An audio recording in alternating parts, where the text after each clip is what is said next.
This is the Daily Bread Bible Study. We are looking at day 76 for Judges chapters 11 through 13.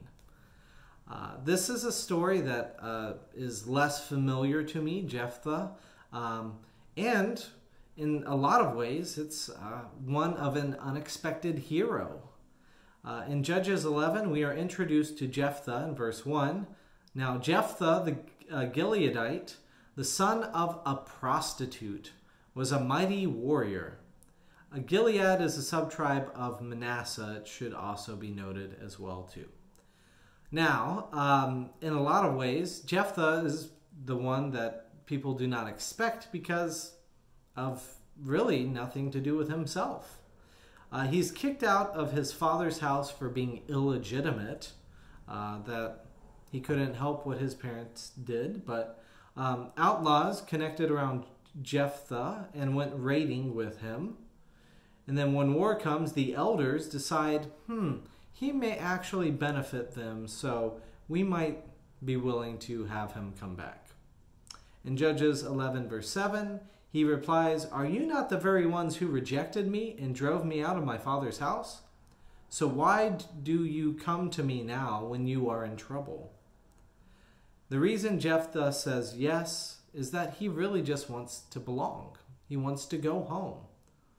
In verse 9, "If you bring me home again to fight with the Ammonites, and the Lord gives them over to me, I will be your head." So Jephthah will judge them coming up for 6 years. So he goes and talks with the Ammonites, the descendants of Lot, sleeping with his daughters, Moab and Ammon. They lead to the Moabites and the Ammonites. The sons of Ben-Ami, or Ammon, is really kind of the idea here. The Canaan was the father of the Amorites as well too. And the Amorites under King Sihon took over a portion of the land of the Ammonites. The Israelites defeated King Sihon and then occupied the land. And the Ammonites were resentful for 300 years, then decided to bring war upon Israel to reclaim the land. From Jephthah's perspective, he recounts the story of Israel's exodus and the inhospitable acts of the Amorites which led to today's conflict over the land. In Judges 11:20, it is said, "But Sihon did not trust Israel to pass through his territory. So Sihon gathered all his people together and encamped at Jahaz and fought with Israel. Then the Lord, the God of Israel, gave Sihon and all his people into the hand of Israel, and they defeated them.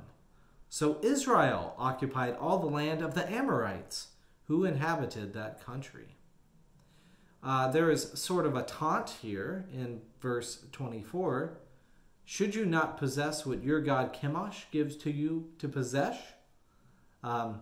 This idea that if God Chemosh is the true God and one who has power to be able to give possession, then why is it that Chemosh is not giving possession into their hands?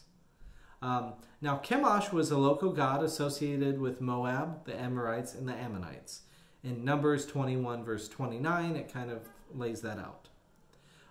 It was responsible for King Solomon's downfall in 1 Kings 11 verse 7, this Chemosh god. What King Josiah destroys in the post-exile time in Josiah's Reformation in 2 Kings 23:13, and then mentioned in Jeremiah 48 at the judgment of Moab.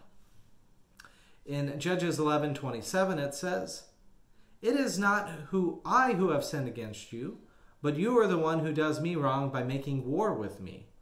Let the Lord, who is judge, decide today for the Israelites or for the Ammonites."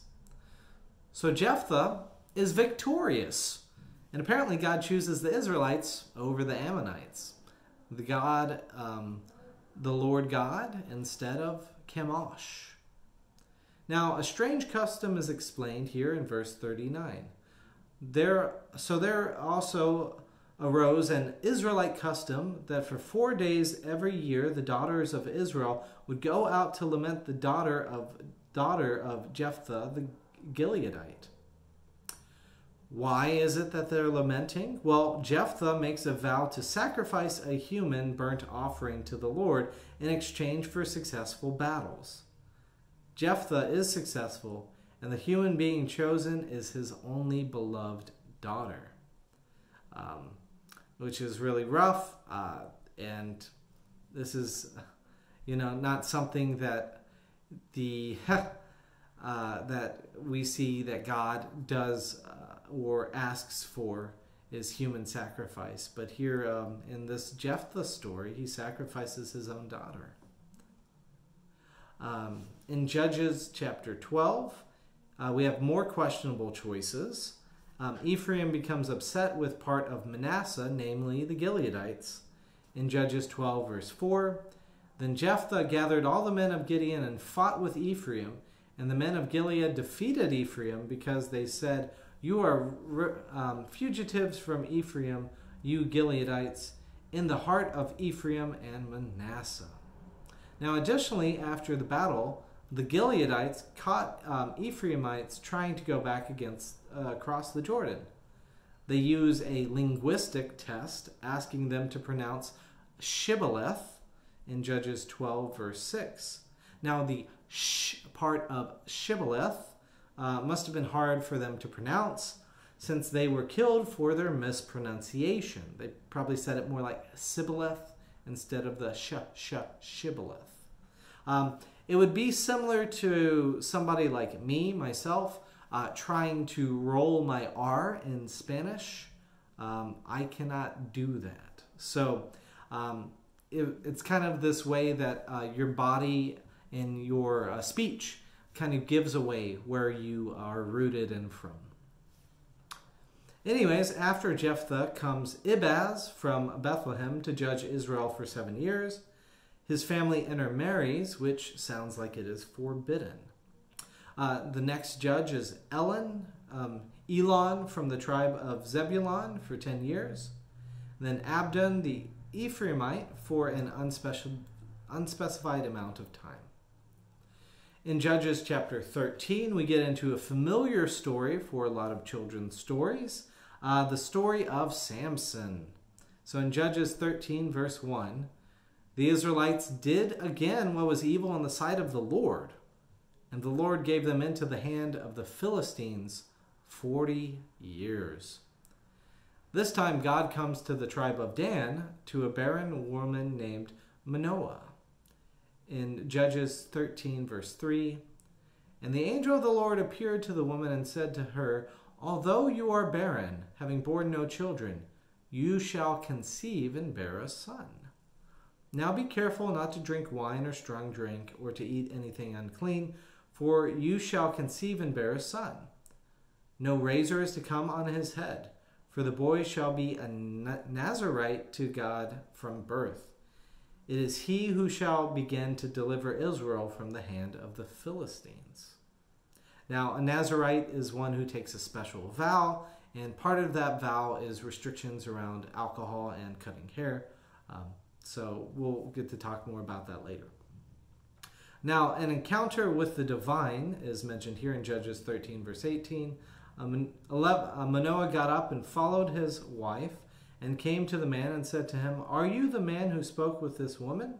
And he said, "I am," which is the name of God.